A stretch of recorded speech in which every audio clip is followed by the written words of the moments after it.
Assalamualaikum warahmatullahi wabarakatuh, teman-teman.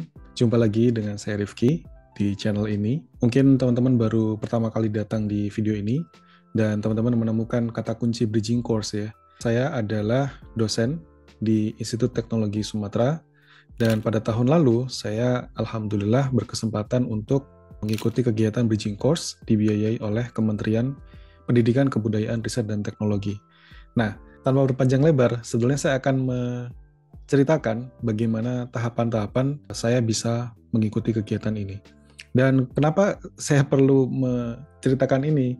Karena sayang sekali ya, banyak teman-teman yang peminat dari program-program pemerintah itu, banyak yang mengikuti PKBI, mengikuti talent scouting, tetapi sepertinya sedikit yang tahu dengan bridging course. Jadi sayang sekali. Nah, untuk itu kita langsung saja. Jadi di akhir tahun lalu, pada kurun September sampai November, itu saya bergelut dengan pengumpulan berkas bridging course. Dan kegiatannya itu sendiri itu berlangsung pada 29 November sampai Januari tanggal 22 kalau nggak salah, 2022, jadi tahun depannya.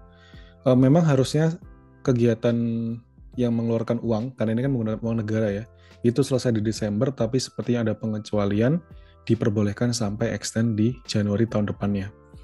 Nah, kebetulan peserta yang dikirim bridging course itu cukup banyak, di angka mungkin 30 sampai 40, kayaknya nggak sampai 40, tapi cukup besar, banyak ya pesertanya, semuanya dosen, dari kampus swasta maupun kampus negeri, dan tujuan negaranya itu berbeda.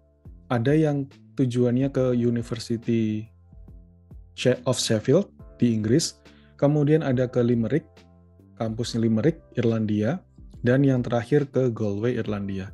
Nah, yang terakhir ini, itu pesertanya sangat banyak, sampai 24 orang sendiri, itu yang menuju ke Galway, yaitu saya sendiri. Dan komposisi dari pesertanya ini sangat beragam ya, jadi sangat bineka tunggal ika, beragam agama, beragam suku. Kami semua bertemu di sana.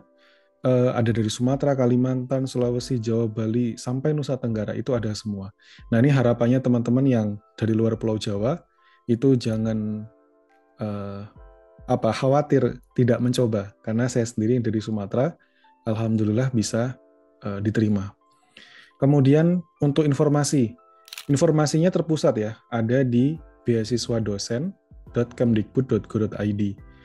Semoga informasinya masih sama. Kalau per hari ini ketika saya merekam ini di bulan Juli 2022, saya melihat bahwa website beasiswadosen.kemdikbud.go.id ini langsung menampilkan 3 highlight program yang menjadi unggulan dari kementerian ya.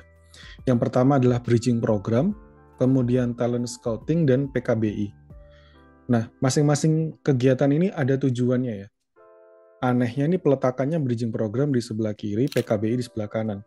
Ini saya kira agak terbalik ya. Harusnya kalau sesuai dengan yang diceritakan oleh pimpinan di kementerian itu, urutannya adalah PKBI dulu. Jadi teman-teman mengikuti pelatihan pengayaan kemampuan berbahasa Inggris secara aktif, menulis dan berbicara. Kemudian jika sudah lolosnya itu dalam artian ada peningkatan nilai sampai ke minimal IELTS 6,5 lah. Tapi rata-rata sekarang doktor IELTS 7 ya kalau di luar negeri. Itu lanjut ke talent scouting. Jadi itu merupakan kegiatan pelatihan yang untuk meningkatkan kapasitas dalam penulisan proposal penelitian. Karena menemukan research gap itu sulit, dan harus menulis bahasa Inggris itu luar biasa ya. Jadi harus ada pelatihannya. Kemudian yang terakhir adalah ditutup dengan bridging program, yaitu sebuah kegiatan aktif, nyata, langsung mencoba sendiri ketemu dengan orang asing, calon supervisor di luar negeri, dan di kampus yang kira-kira cocok dengan program studi teman-teman semua. Awalnya, ketika saya diberitahu kalau tujuannya adalah Irlandia, saya nggak punya gambaran apapun. Bidang saya ini di Irlandia itu siapa orang yang bisa menjadi pembimbing saya, tidak ada. Tetapi setelah saya berada di sana, itu kita bisa ya sangat mudah untuk menemukan siapa yang cocok dengan kita. Dan teman-teman saya yang lain juga berhasil mendapatkan supervisor. Menemukan supervisor itu sulit ya, jadi lumayan cocok-cocokan. Jadi harus ke lokasinya langsung. Kalau cuma mungkin berkirim email, tidak bisa bertatap muka, interviewnya hanya via Zoom, itu saya rasa kualitasnya jadi sangat berbeda. Makanya teman-teman harus coba ikut bridging course. Oke, dan menurut timeline pendaftaran tahun lalu, seluruh berkas itu ditutup pada tanggal 31 Agustus. Seleksinya sangat cepat karena pada tahun 2020 kan pandemi ya, pandemi menyerang, kemudian banyak program pemerintah itu tidak bisa jalan karena ada PPKM.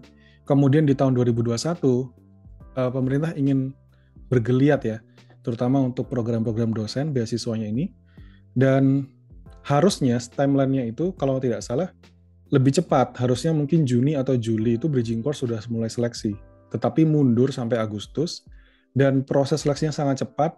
Pada tanggal 20 September, itu saya diundang untuk mengikuti seleksi substansi, yaitu berupa wawancara dan presentasi proposal penelitian. Artinya, dari 31 Agustus ke 20 September itu hanya 20 hari, itu sudah cukup untuk memeriksa berkas semua pelamar. Kemudian, singkat cerita, kalau berkas, mungkin kalian teman-teman bisa lihat bukletnya sendiri ya, berkasnya apa saja yang dibutuhkan, terutama riset proposal. Ya, administrasi itu sifatnya ada atau tidak, sesuai atau tidak. Jadi sangat kaku ya. Jadi ikuti saja apa yang harus dipenuhi. Kemudian kalau di bagian wawancara dan presentasi itu, teman-teman nanti diberikan waktu sekitar 15 menit, itu harus betul-betul bisa menjaga waktu ya. Lalu menyampaikan ide penelitian apa yang teman-teman ingin lakukan di hadapan dua interviewer. Waktu itu yang interviewer yang saya ingat tuh dari ITB satu, dan satu lagi dari Sumatera. Maaf, saya agak lupa. Dari Sumatera Utara pokoknya. Nah, beliau itu kebetulan dibilang sebidang tidak, tetapi minat atau bidang irisan risetnya itu sama. Jadi beliau mewawancarai kami. Jadi urutan ya, jadi ada jadwal jam-jamnya begitu. Misalnya hari Selasa, jam 9.30 sampai jam berapa. Itu cuma setengah jam kalau nggak salah. Sangat cepat. Dan di situ kita ditanya tentang apakah sudah punya LOA atau belum. Kalau belum kenapa, kalau sudah kenapa. Mungkin kalau ada yang ingin lebih tahu lebih lanjut, mungkin bisa dibuat di part kedua. Saya hanya ingin cerita gambaran besarnya. Jadi 31 Agustus penutupan berkas, 20 September itu lanjut seleksi substansi, lalu diundang wawancara di antara 27-28 September. Kemudian hasil akhir itu diumumkan pada 3 Oktober 2021. Jadi lumayan satset sih, cepat juga nih. 3 Oktober 2021 dan itu kondisinya kebetulan saya paspor mati. Sudah harus diperpanjang, mati sejak 2018. Jadi sudah mati beberapa tahun, ternyata bisa diperpanjang. Nah, cara memperpanjangnya itu kita butuh minta rekomendasi dari Kemdikbud untuk kita berikan ke tempat pengurusan paspor di terdekat kita. Kalau di saya di Bandar Lampung, itu kita bisa mengajukan waktu untuk perpanjangan paspor. Kemudian 3 Oktober itu adalah adalah waktu pengumuman. Kapan berangkatnya? Tadi saya bilang 29 November. Jadi sekitar 7-8 pekan itu adalah waktu yang kita punya untuk persiapan segala-galanya. Dari persiapan mental, persiapan yang sifatnya akomodasi tubuh, entah itu asupan makanan, gizi, obat-obatan. Kita harus list semua itu, kebutuhan itu. Misalnya ada suka sakit gigi, ya itu jangan lupa bawa obat-obat kayak gitu. Kemudian pakaian pasti, karena itu nanti kita memasuki winter atau musim dingin. Sangat awam ya, karena saya nggak pernah keluar negeri, jadi saya nggak tahu winter di Irlandia itu seperti apa. Dan 6 Oktober, 3 hari setelahnya itu ada undangan untuk masuk ke grup WhatsApp untuk mendiskusikan berkas-berkas yang diperlukan lebih lanjut. Jadi pastinya pertama, teman-teman butuh paspor, kemudian yang kedua adalah SP Setnek. ini berkas yang lumayan dakdikduk ya, karena ada surat pengantar yang levelnya harus rektor. Kalau tidak salah teman-teman yang dari swasta itu harus mengumpulkan surat pengantar dari LL Dikti, dan ini cukup drama, betul-betul drama karena waktunya sangat sempit. Kemudian waktu itu ada libur atau apa, bapak-bapak ibu di LL Diktinya libur juga gitu. Kemudian wah ini pokoknya luar biasa perjuangannya rekan-rekan saya yang dari swasta itu. Belum lagi juga karena beda kota, beda provinsi, masih satu provinsi tapi maksudnya beda kota kabupaten. Jadi jarak yang ditempuh untuk melakukan pengurusan ini lumayan. Di samping pastinya teman-teman masih melakukan kewajiban sebagai dosen, masih mengajar, masih mengoreksi UAS, UTS dan seterusnya. Kemudian ada, kalau saya waktu itu SBSetnek itu perlu rekomendasi dari level prodi, jurusan, kemudian nanti minta surat tugas rektor dengan tembusan kepala biro di tempat saya. Kemudian saya harus menyerahkan berbagai berkas seperti SKPNS, SK jabatan fungsional, kemudian kurikulum vitae terakhir, lalu ada foto dengan format tertentu. Kemudian ada rencana kegiatan selama 2 bulan di Irlandia itu apa saja, dan yang pasti adalah bahasa Inggris, bukti sertifikat, IELTS misalkan, atau TOEFL. Kemudian ada akta lahir bahasa Inggris terjemah tersumpah. Nah ini saya nggak tahu apakah penting atau tidak, tapi saya menyiapkan ini, dan alhamdulillah cepat sih kalau yang tersumpah ini. Cuma 2 hari atau 3 hari selesai. Kemudian bersama dengan itu nanti akan muncul guarantee letter, yaitu surat jaminan dari Kemdikbud untuk melakukan pengurusan visa. Agar visa dapat terbit, maka harus ada jaminan keuangan dari Kemdikbud, kan ini dibiayai ya. Kemudian ada letter of offer atau invitation, undangan dari kampus yang mau menerima kita. Jadi sepertinya Kemdikbud ini punya 3 kampus, misalkan ada Sheffield, kemudian Limerick dan Galway. Nah, masing-masing kampus itu akan melihat latar belakang atau minat S3 kita itu di bidang apa. Dari situ mereka akan, wah saya mau ini nih yang dari Sumatera, oh saya mau ini nih yang dari Bali gitu. Karena ada kesamaan bidang-bidangnya begitu. Kemudian kita juga harus membayar asuransi kesehatan selama berada di Eropa, yaitu untuk 2 bulan. Jadi per harinya itu ada biayanya, kemudian nanti akan kita tanggung dulu untuk sementara, nanti reimburse. Jadi sifatnya biayanya diganti di belakangan. Tapi itu aman lah ya. Kemudian kalau semua berkas tadi sudah lengkap, maka tinggal menentukan tanggal keberangkatan. Nah, tanggal keberangkatan ini diskusi keluarga ya. Kita perlu persiapan macam-macam. Mungkin ada yang harus ngantar ke bandara atau jadwal-jadwal macam-macam lah. Itu harus pas. Dan juga ada persiapan baju winter. Nah, ini karena memasuki winter. Winter di Irlandia seperti apa? Ternyata saya termasuk yang salah kostum ya. Karena meskipun saya sudah menginvestasikan waktu sangat banyak membaca berbagai literatur orang liburan ke Irlandia, ternyata salah kostum juga. Jadi saya membeli sebuah semacam down jacket, itu jaket yang panjang sampai ke paha, jadi cukup panjang dan tebal. Menurut saya tebal, ternyata tidak cocok untuk saya. Jadi ada orang yang mudah kedinginan, ada orang yang mudah kepanasan. Nah, saya adalah orang yang mudah kepanasan itu. Ternyata sampai sana, saya juga menyiapkan ini ya, istilahnya yang baju dalam itu long john ya. Saya siapkan long john, tidak saya pakai.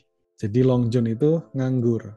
Ternyata cukup pakai kaos dalam, lalu menggunakan sweater atau ya baju yang cukup tebal, pokoknya lengan panjang. Kalau lengan pendek sangat jarang saya pakai, misalkan batik itu hanya dipakai di acara resmi, itu baru pakai yang lengan pendek. Tapi di mana-mana selalu lengan panjang.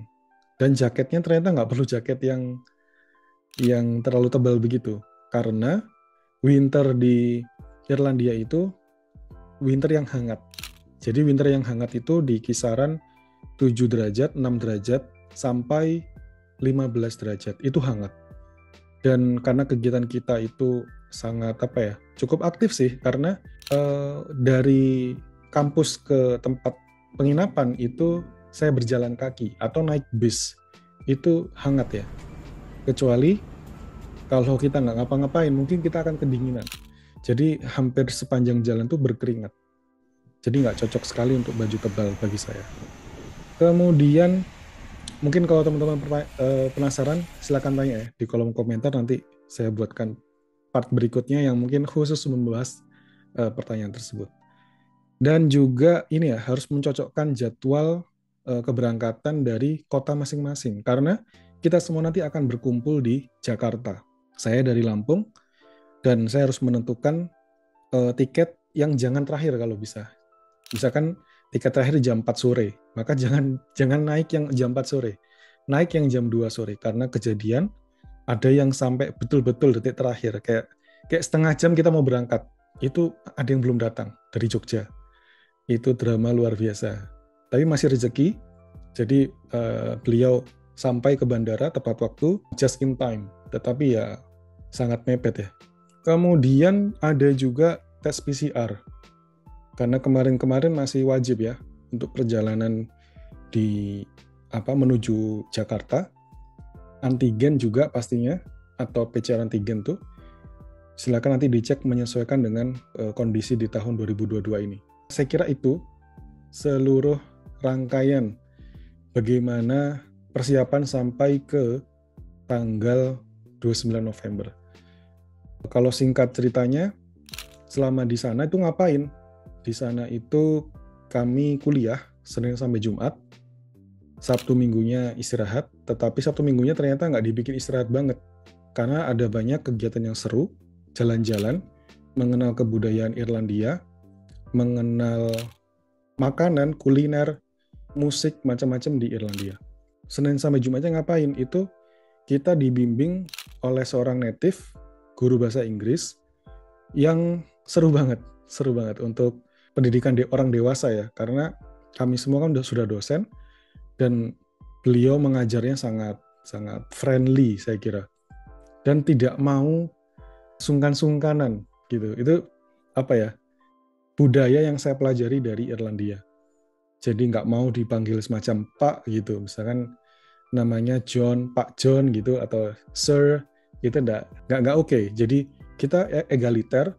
Bahkan dengan calon supervisor, saya ketemu dengan beliau, itu sangat to the point, sangat egaliter, membalas email dengan sangat cepat, dan lain-lainnya. Saya kira itu pengalaman yang luar biasa, yang hanya bisa kita temukan jika teman-teman berjuang dan mencoba sendiri. Kalau masih penasaran dengan kegiatan macam-macamnya di sana apa, mungkin nanti saya akan share lagi di video berikutnya. Sampai jumpa. Wassalamualaikum warahmatullahi wabarakatuh. Saya Rifki. Bye.